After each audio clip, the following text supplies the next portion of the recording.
Bismillahirrahmanirrahim. Assalamualaikum warahmatullahi wabarakatuh.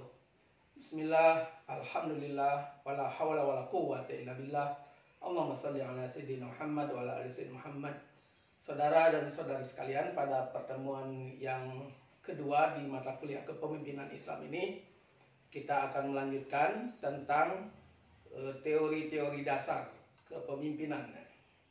Kalau sebelumnya kita sudah menjelaskan definisi dan urgensi, nah di fungsi kepemimpinan ini kita akan lihat apa sih sebenarnya kegiatan yang dilakukan oleh pemimpin itu.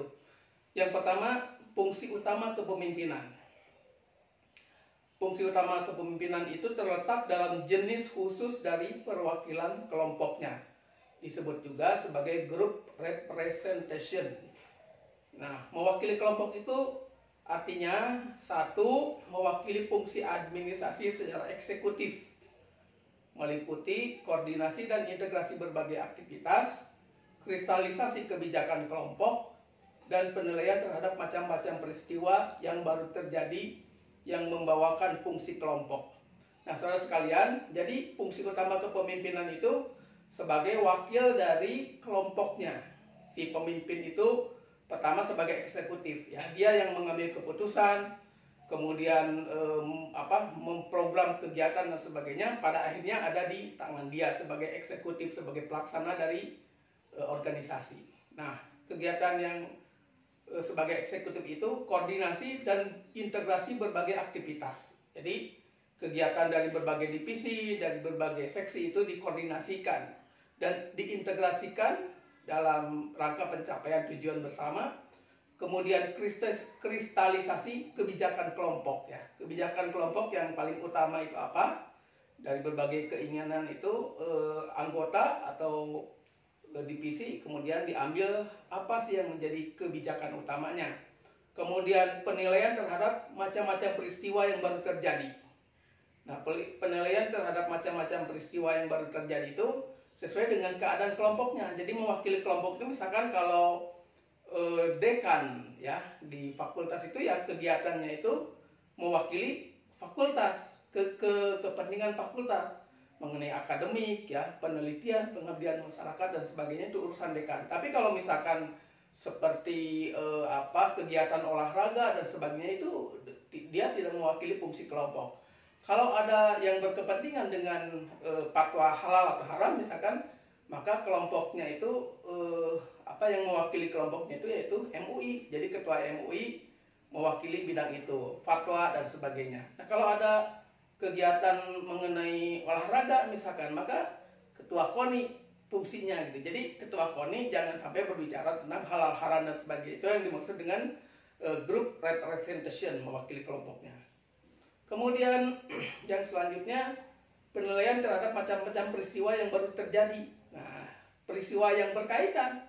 Kalau masalah misalkan di fakultas itu ada mahasiswa yang demo misalkan berkaitan dengan akademik, yaitu kemudian si dekan melakukan penilaian.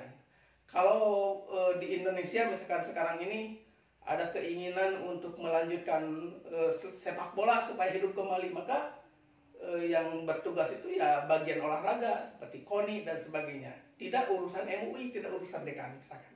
Kemudian membawakan peristiwa, menilai, ya, macam-macam peristiwa yang baru terjadi yang membawakan fungsi kelompok seperti barusan disebutkan. Kemudian selanjutnya, setelah mewakili fungsi administrasi, yaitu sebagai perantara dari orang-orang di dalam kelompoknya dengan orang-orang di luar kelompoknya. Ini pendapat yang disampaikan oleh Pak Onong Uhyana Effendi tentang fungsi. Apa misalkan kalau ada wawancara misalkan tentang apa itu UIN, maka yang menjadi perantaranya itu adalah rektor misalkan, atau rektor menunjuk siapa lagi, humas misalkan.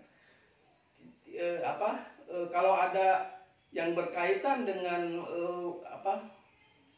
pernikahan dan perceraian misalkan, itu peradilan agama yang diwawancara oleh TV misalkan sebagainya, itu berfungsi sebagai perantara di orang-orang di dalam kelompoknya dengan orang-orang di luar kelompoknya. Saudara sekalian, kemudian yang selanjutnya, dimensi fungsional kepemimpinan. Tadi kan kita membicarakan fungsi ini. Dimensi fungsional kepemimpinan itu terdapat dua fungsi yang penting dan perlu pada seorang pemimpin. Satu yaitu fungsi tugas. Nah, fungsi tugas ini adalah sesuatu yang harus dilaksanakan untuk memilih dan mencapai tujuan secara rasional. Yang kedua, fungsi pemeliharaan. Nah, ini berhubungan dengan kepuasan emosi yang diperlukan untuk mengembangkan, memelihara kelompok masyarakat atau keberadaan organisasi. Jadi ada yang utamanya itu kegiatan berlangsung, yang kedua emosi si anggota itu harus terpenuhi, harus terpuaskan. Nah, fungsi tugas itu meliputi menciptakan kegiatan, mencari informasi, memberi pendapat, menjelaskan, mengkoordinasikan, meringkaskan, menguji kelayakan, mengevaluasi, dan mendiagnosis. Itu fungsi tugas. Nah, kemudian fungsi pemeliharaan mendorong semangat. Jadi anggota itu supaya tetap semangat, menetapkan standar. Nah, standar suka ada sebut SOP ya, standar operasional prosedur, supaya sesuai dengan keinginan organisasi dan juga bisa dicapai oleh anggota, sehingga kemudian terpenuhi keinginan organisasi, terpuaskan jiwa si anggota. Yang selanjutnya adalah mengikuti ya. Kemudian mengekspresikan perasaan, kemudian mengambil konsensus, menciptakan keharmonisan, dan mengurangi tensi atau ketegangan. Memang di dalam organisasi itu karena kumpulan orang dan berbagai pendapat keinginan suka kadang-kadang ada tensi. Nah, salah satu fungsi pemeliharaan itu si pemimpin itu harus bisa mengurangi tensi. Kemudian saudara sekalian, ada juga perilaku non fungsional yang harus dihindari oleh seorang pemimpin yang dapat menghambat pencapaian organisasi, yaitu satu, agresi. Pemimpin itu tidak boleh menyerang ya, baik menyerang secara fisik ataupun menyerang secara psikologis. Kemudian memanfaatkan kelompok untuk kepentingan pribadi. Nah, saya kira sudah jelas. Bersaing tidak sehat ya, non fungsional juga. Kemudian mencari simpati atau mencari muka, mencari pengakuan, kemudian mengalihkan pokok soal dan menghalang-halangi kemajuan. Itu di antara perilaku yang harus dihindari oleh si pemimpin. Kemudian saudara sekalian, di dalam ilmu manajemen, fungsi dari kepemimpinan itu yaitu satu, fungsi merencanakan. Ya, sudah jelas bahwa pemimpin itu harus menampung berbagai keinginan, kemudian dibuat dalam sebuah perencanaan yang dilakukan bersama. Yang kedua adalah fungsi mengatur pelaksanaan. Yang ketiga, fungsi mengawasi atau mengendalikan pelaksanaan. Nah, ini pendapat yang disampaikan oleh Ibnu Syamsi. Kemudian yang lebih operasional lagi, ada fungsi kepemimpinan dalam politik misalkan. Ini yang disampaikan oleh Pak Onong Muhya Anna Effendi. Fungsi kepemimpinan dalam politik itu satu, pengembangan imajinasi. Jadi si anggota itu harus dirangsang oleh si pemimpin itu sehingga dia tetap memiliki imajinasi untuk maju, imajinasi untuk membuat kreativitas yang baru dan sebagainya. Kemudian pengembangan kepatuhan. Nah, sudah jelas ya di dalam politik itu harus ada kepatuhan dari bawahan kepada pimpinan. Sehingga kalau melanggar kepatuhan itu kemudian bisa disanksi yang tegas. Yang ketiga, pemerakarsan penggiatan dan pengawasan rencana. Jadi pemimpin itu harus membuat orang-orang itu memiliki prakarsa ya, ide-ide baru ya, ide-ide yang brilian, menciptakan misalkan keanggotaan baru di dalam partai itu, kemudian membuat sesuatu yang membuat image partai kalau dalam politik itu menjadi lebih baik. Kemudian yang keempat, pelaksanaan kepatuhan. Yang kelima, pengawasan. Yang keenam, penganugerahan tanda penghargaan. Ini adalah salah satu fungsi kepemimpinan. Mengapa misalkan kalau di Indonesia itu setiap 17 Agustus itu ada tanda penghargaan Satya Lencana dan sebagainya. Itu menghargai orang-orang anggota yang memiliki prestasi kegiatan, sehingga kemudian kerja kerasnya itu betul-betul dihargai oleh si pemimpin. Itu penganugerahan penghargaan. Yang selanjutnya adalah fungsi kepemimpinan dalam Islam. Dalam pertemuan sebelumnya sudah disebutkan kembali supaya mengingatkan Selain fungsi utamanya tentu sebagai Khalifatullah ya, fungsi kepemimpinan dalam Islam itu menurut Ibnu Taimiyah, satu, untuk memperbaiki kehidupan umat dengan aturan-aturan yang berdasarkan Quran dan hadis. Yang kedua, untuk menyebarluaskan pengaruh Islam atau dakwah Islamnya ke seluruh penjuru dunia. Kemudian yang selanjutnya, apa sih kegiatan kepemimpinan? Nah, kegiatan kepemimpinan itu di dalam ilmu manajemen, satu, decision making ya, mengambil keputusan, mengkristalisasi tadi kebijakan apa yang akan ditetapkan. Kemudian yang kedua, motivating ya, memberikan motivasi kepada anggotanya supaya tetap bergiat dan sebagainya. Kemudian yang ketiga, communicating, mengkomunikasikan, berkomunikasi dengan seluruh anggota. Kemudian yang keempat, selecting people, kegiatan kepemimpinan yaitu memilih orang-orang, siapa saja yang akan ditempatkan di dalam organisasi itu, di dalam wakil direktur, kemudian ketua divisi dan sebagainya. Ada beberapa cara dalam selecting people ini. Yang pertama adalah menggunakan skill system atau keahlian. Jadi orang-orang yang memiliki keahlian tertentu kemudian dipilih untuk menempati pos tertentu. Ini namanya skill system. Yang kedua, merit system, berdasarkan jasa. Semakin besar jasa seseorang terhadap organisasi, terhadap perusahaan, maka dia semakin berpeluang lebih banyak ya probabilitasnya untuk menjadi pembantu pimpinan. Kemudian yang ketiga, setroyer system, dengan menggunakan sistem sahabat. Nah, semakin dekat dia dengan seseorang, maka seseorang itu akan dia lebih percayai untuk menjadi tangan kanannya atau menjadi pembantunya. Kemudian yang keempat adalah family system, sistem kekeluargaan. Ini terutama dalam organisasi-organisasi yang bersifat kekeluargaan ya, seperti dahulu itu misalkan Bank Sentral Asia itu pertamanya adalah bank keluarga, tapi kemudian setelah go public menjadi tidak milik keluarga lagi. Nah, tapi pada awalnya kalau family system itu yang diangkat menjadi komisaris, direktur utama yang sangat penting kegiatan-kegiatannya itu, aktivitasnya dan posisinya akan dipilih dari keluarga dahulu. Tentu saja ada kekurangan dan kelebihan dari sistem pemilihan itu. Misalkan kalau menggunakan sistem keahlian, kalau yang diangkatnya itu orang ahli, pemimpinnya kurang ahli, boleh jadi suatu waktu dia mengambil alih kepemimpinannya itu ya. Kalau dengan sistem sahabat, tentu saja sahabat itu tidak akan relatif tidak akan berbuat curang, tetapi boleh jadi keahliannya kurang, seperti itu ya. Family system saya kira tidak akan merebut kekuasaan dari saudaranya yang mengangkatnya, walaupun ada dalam sinetron-sinetron ya, tetapi mungkin keahliannya kurang.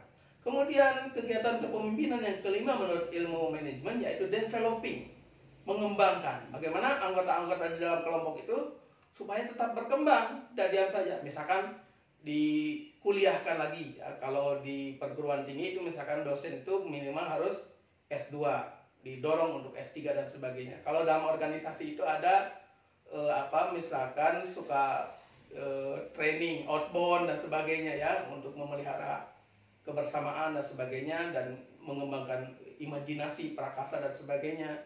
Ada pelatihan-pelatihan. Saudara sekalian, kemudian yang selanjutnya adalah watak kepemimpinan ya. Nah, secara garis besar watak kepemimpinan itu ada 3. Yang pertama adalah kepemimpinan otokratis. Kita mengenalnya sebagai otoriter ya. Kemudian yang kedua kepemimpinan demokratis.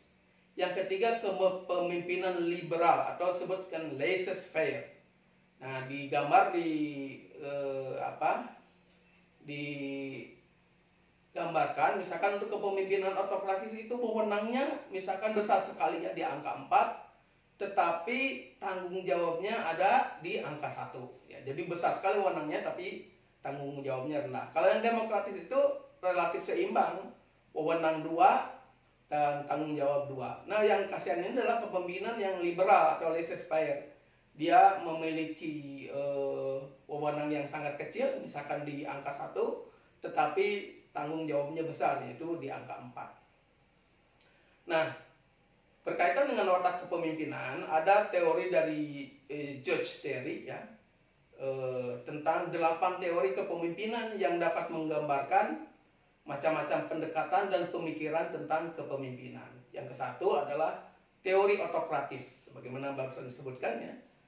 Kepemimpinan ditegakkan atas dasar kekuatan disiplin yang didukung oleh sanksi. Nah, jika berbuat baik si anggotanya itu, maka akan mendapatkan penghargaan atau reward. Sedangkan jika prestasinya buruk atau jelek, maka dia akan mendapatkan hukuman atau penalti. Ini teori otokratis. Yang kedua, teori psikologis ya. Sebagaimana berkaitan dengan kejiwaan, maka fungsi utama kepemimpinan ialah mengembangkan sistem motivasi sebaik-baiknya yang mendorong dan memberi semangat pada bawahannya untuk bekerja mencapai tujuan dan kepuasan jiwa. Yang ketiga adalah teori sosiologis ya. Tindakan pimpinan adalah berusaha melancarkan pekerjaan bawahan, mengatasi kesulitan yang dihadapi dan mengikut sertakan mereka untuk mengambil keputusan terakhir dalam menentukan tujuan organisasi. Nah, itu sesuai dengan teori sosiologi ilmu kemasyarakatan. Ya. Yang keempat adalah teori suportif atau teori bantuan. Menurut teori ini, pimpinan dapat memimpin dengan baik dengan jalan membantu para bawahannya agar dapat bekerja dengan baik pula. Pimpinan mendorong untuk meningkatkan kualitas kerja dan kondisi ya, kreatif, inisiatif dalam bekerja. Yang selanjutnya adalah teori laissez-faire, ya, teori kebebasan. Nah, di sini pimpinan memberi kebebasan pada bawahan dalam menentukan kegiatan mereka. Ini kebalikan dari teori otokratis. Pimpinan dalam laissez-faire ini hanya memberi bahan diskusi. Maka kepemimpinan ini cenderung pada kepemimpinan informal, ya, yaitu kepemimpinan yang banyak terjadi di kalangan masyarakat karena hanya memberikan petunjuk. Nah, yang selanjutnya saudara sekalian, yang keenam adalah teori perilaku personil atau personal behavior theory. Pimpinan tidak melakukan tindakan yang sama untuk setiap situasi yang dihadapinya.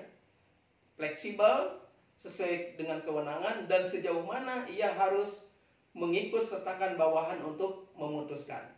Nah, di dalam perilaku personil ini ada dua kemungkinan, yaitu satu, boss-centered leadership, orientasi berpusat ke atas, jika si pimpinan banyak menggunakan kewenangan. Sebaliknya, yang kedua, subordinate centered leadership, orientasi berpusat ke bawah. Di sini si pimpinan itu banyak memberikan kebebasan kepada bawahan. Nah, yang selanjutnya, yang ketujuh, teori karakter ya, atau trait theory.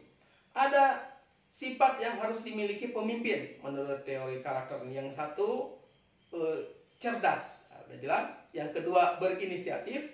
Yang ketiga berkemauan keras. Yang keempat kedewasaan jiwa. Dan kelima persuasif. Ya, jadi lebih mampu melakukan banyak pendekatan dengan setiap orang, setiap level.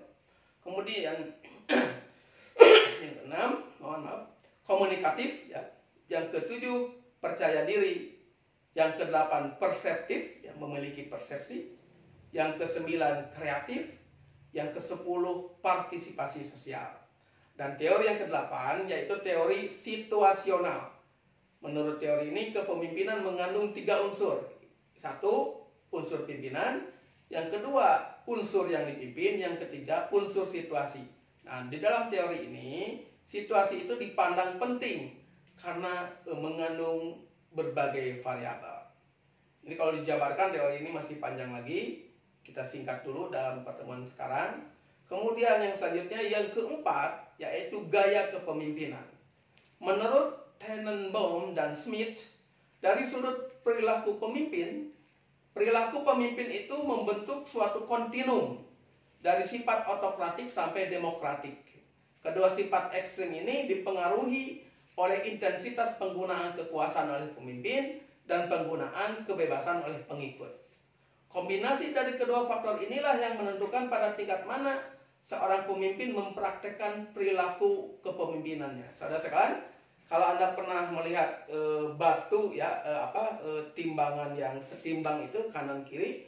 Nah, kontinumnya itu dari otokratik, misalkan otokratik di sini dan demokratik di sini. Jadi dia tergantung keadaan. Kalau pemimpinnya banyak menggunakan kekuasaan, maka cenderung gaya kepemimpinannya ke autokratik. Kalau dia lebih banyak menggunakan kewenangan memberikan kewenangan kepada anggota, dia cenderung kepada demokratik. Jadi gayanya itu seperti itu, mengikuti keadaan atau lebih situasi. Yang selanjutnya saudara, apa saja sih ciri-ciri kepemimpinan? Seorang pemimpin itu ya baru disebut pemimpin yang baik jika memiliki 3 ciri. Yang pertama, persepsi sosial atau social perception. Nah, persepsi sosial, dia bisa membaca lingkungannya, bisa membaca kebutuhan anggota, keadaan anggota dan sebagainya. Saudara sekalian, ada yang orang itu sebut sebagai social walking, ya, pekerja sosial. Kalau Anda jalan-jalan ke jalan Asia Afrika di Bandung itu ada sungai terpanjang di dunia ya, Sungai Cikapundung, karena melewati Asia Afrika ya, 2 benua itu ya. Nah, Cikapundung itu kan airnya itu kotor ya, banyak sampah, airnya hitam dan sebagainya. Seharusnya kan Cikapundung itu sebagai sungai yang mungkin dipakai air minum, mandi, cuci piring, airnya itu bersih. Nah, jika Anda melihat Sungai Cikapundung dengan kekotorannya itu sebagai sesuatu yang biasa-biasa saja, berarti Anda tidak memiliki persepsi sosial. Tapi kalau Anda melihat, oh ini masalah nih, karena ada sebagian masyarakat yang mandi di situ dan sebagainya, seharusnya bersih. Nah, itulah diantaranya disebut sebagai memiliki persepsi sosial. Nah, ketika sekarang keadaan pandemi, banyak orang yang kelaparan, banyak orang yang tidak bisa bekerja, kehilangan pekerjaannya, maka seorang pemimpin bagaimana mencari jalan keluar, memberikan masyarakat kemudahan-kemudahan, itu seperti contoh persepsi sosial. Tapi kalau Anda cuek saja, misalnya, biarin aja urusan mereka, urusan kita, nah itu maka tentu belum cukup jiwa kepemimpinannya. Yang kedua adalah kemampuan berpikir abstrak, ability in abstract thinking. Jadi seorang pemimpin memiliki pemikiran yang di atas rata-rata. Kalau bagi orang lain itu sebuah kegiatan itu biasa-biasa saja, misalkan ada banjir, dia melihat udah kebiasaan. Tapi kalau seorang pemimpin itu akan melihat bagaimana banjir itu sebagai sebuah masalah, apa penyebabnya, bagaimana cara solusinya dan sebagainya. Kemudian dia bisa mengabstraksikan itu dalam sebuah rencana besar, kemudian dalam pelaksanaannya seperti apa, pengawasan itu seperti itulah contoh kemampuan berpikir abstrak. Yang ketiga adalah keseimbangan emosional atau emotional ability. Jadi seorang pemimpin itu harus emosinya itu stabil ya, memiliki kedewasaan jiwa. Jangan sampai ada anggota yang salah sedikit langsung ditampar misalkan, itu kemudian diusir dan sebagainya, itu tidak memiliki keseimbangan emosional. Jadi dia lebih bisa memahami orang lain, kenapa misalkan orang lain itu marah-marah dan sebagainya, kemudian dia bisa meredamnya dan di kesempatan yang lain mungkin dia memberikan pelurusannya. Nah sekalian, kemudian ada pendapat dari Fred Bidler dalam Theory of Leadership Effectiveness, 3 aspek sebagai alat ukur bagi efektivitas suatu kepemimpinan. Ini berkaitan dengan yang barusan juga, ciri kepemimpinan yang baik. Yang pertama adalah tingkat kepercayaan bawahan terhadap pemimpinnya. Nah, jika bawahan itu kepercayaannya tinggi, maka efektif itu suatu kepemimpinan. Yang kedua, tingkat kesungguhan bawahan terhadap pekerjaan yang dihadapi, baik sebagai tugas rutin ataupun sebagai tugas tambahan.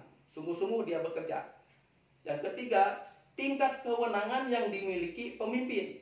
Semakin besar kewenangannya, maka semakin efektif dia kepemimpinannya. Tentu saja, karena dia bisa menyuruh, bisa memberikan sanksi dan sebagainya, bisa menaikkan gaji atau menurunkan gaji. Itu semakin besar kewenangannya, tentu saja dia semakin efektif. Nah, yang selanjutnya, yang keenam, kita akan membicarakan tentang jenis kepemimpinan. Berdasarkan kepengikutan atau followership, jenis kepemimpinan itu yang satu, kepengikutan berdasarkan naluri atau harismatis. Jadi ada orang-orang yang memiliki harisma yang tinggi, ya, memiliki kekuatan yang tinggi dan sebagainya. Kemudian orang-orang mengikuti dia dan menjadikan dia sebagai pemimpin. Nah, itu disebut kepemimpinan harismatis. Yang kedua, kepengikutan berdasarkan tradisi. Ini biasanya di kerajaan atau di adat ya. Ada yang bapaknya raja, kemudian bapaknya meninggal, anaknya otomatis jadi raja. Itu kepengikutan berdasarkan tradisi. Walaupun anaknya mungkin tidak memiliki jiwa kepemimpinan, tapi orang-orang tetap saja menjadikan dia sebagai pemimpin karena sesuai dengan adat. Yang ketiga, kepengikutan berdasarkan agama. Nah, orang-orang yang memiliki ilmu pengetahuan yang lebih tinggi dalam bidang agama kemudian dijadikan sebagai pemimpin. Ini banyak sekali contohnya di masyarakat kita ya, kiai, ajengan, ulama dan sebagainya. Kemudian dijadikan sebagai standar berpikir dia, standar perilaku dia, itu kepengikutan berdasarkan agama. Yang keempat, kepengikutan berdasarkan aturan. Nah ini seperti dalam organisasi yang formal ya, ada seorang yang jadi direktur, ada yang seorang jadi ketua organisasi, orang-orang mengikuti dia karena memang secara aturan dia harus ikut. Yang kelima, kepengikutan berdasarkan rasio. Nah ada orang-orang yang pemikirannya dianggap bagus, kemudian karena pemikirannya dia dianggap bagus, dia kagum, kemudian dia menjadikan dia sebagai pemimpin. Ada orang yang kagum dengan pemikirannya Gus Dur misalkan ya, maka dia menjadikan Gus Dur sebagai favoritnya, sebagai pemimpinnya dalam standar berperilaku berpikir. Ada namanya itu grup Gus Durian. Ada orang yang kagum dengan misalkan Cak Nur ya, Nurholis Majid. Nah cara berpikir Cak Nur jadikan sebagai bagaimana dia berperilaku, berpikir dan sebagainya. Ada yang kagum dengan pemikir-pemikir yang dari luar ya, misalkan ada yang kagum dengan pemikir barat dan sebagainya, jadikan sebagai pemimpinnya. Yang terakhir adalah peranan pemimpinnya. Berdasarkan peranannya, kepengikutan berdasarkan peranannya, maka jenis kepemimpinan ini terbagi kepada pemimpin sebagai eksekutif. Contohnya seperti direktur tadi sebagai pelaksana. Kemudian yang kedua, pemimpin sebagai penengah. Nah ini contohnya seperti hakim di dalam pengadilan itu sebagai pemimpin dia, tapi bekerjanya sebagai penengah antara terdakwa dengan penuntut. Kemudian kalau di lapangan sepak bola misalkan dalam pertandingan ada namanya itu wasit, itu pemimpin sebagai penengah. Yang ketiga, pemimpin sebagai penganjur, contohnya motivator ya. Ada Mario Teguh, ada Ipo Santosa dan sebagainya. Itu pemimpin sebagai penganjur, motivator. Kemudian pemimpin sebagai ahli, instruktur leader. Misalkan kalau sedang senam ada instruktur senamnya, nah itu dalam posisi senam itu dia sebagai pemimpin. Tapi di luar itu ya dia tidak jadi sebagai pemimpin. Dalam pembuatan proyek misalkan insinyur yang jadi pemimpinnya, proyek pekerjaan jalan, gedung dan sebagainya. Yang kelima, pemimpin sebagai pemimpin diskusi ya, ini contohnya dalam diskusi-diskusi kita suka mengangkat seseorang sebagai moderator. Nah moderator itu yang mengatur jalannya diskusi, siapa yang bertanya, siapa yang menjawab, kapan cut, berhenti istirahat, kapan dilanjutkan. Itu contohnya pemimpin sebagai pemimpin diskusi. Kemudian keterampilan pimpinan. Keterampilan pimpinan itu ada yang disebut dengan managerial skill dan ada technical skill menurut file ya, AW file. Jadi kalau golongan pimpinan atas disebut sebagai top manager, secara jumlah itu jumlahnya sedikit top manager itu. Tetapi secara wewenang dia semakin banyak. Kemudian ada middle manager, ada pimpinan tingkat menengah. Nah, pimpinan tingkat menengah ini jumlahnya juga menengah ya. Kemudian wewenangnya juga menengah.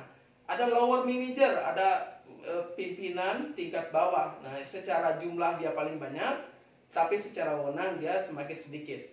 Nah, untuk yang lower manager ini dia lebih banyak menguasai technical skill. Misalkan kalau di pabrik sepatu dia menguasai bagian kulitnya, misalnya. Bagian lemnya khusus itu tekniknya. Kemudian ngepres dan sebagainya. Nah kalau si pimpinan ini yang atasnya top manager harus banyak mengetahui managerial skill, bagaimana mengatur keuangan, bagaimana mengatur perencanaan, bagaimana supaya distribusi barang lebih meluas dan sebagainya. Itu kalau dalam industri contohnya. Kemudian Rex Harlow menjelaskan kalau tadi ada dua keterampilan menurut Phil ya, yaitu manajerial dan teknikal. Kalau menurut Harlow ini ada 3 conceptual skill. Conceptual skill bagaimana kemampuan dia mengonsep Yang kedua, human relation skill, kemampuan menjalin relasi antar manusia. Yang ketiga adalah technical skill, kemampuan yang teknis. Nah, conceptual skill harus lebih banyak dimiliki oleh top manager. Kemudian human relation skill itu harus dimiliki oleh 3 tingkatan pimpinan itu. Yang terakhir adalah technical skill itu lebih banyak harus dikuasai oleh lower manager. Saudara sekalian, itulah teori-teori dasar kepemimpinan untuk kesempatan kali ini. Mudah-mudahan ada manfaatnya. Billahi taufik wal hidayah. Wassalamualaikum warahmatullahi wabarakatuh.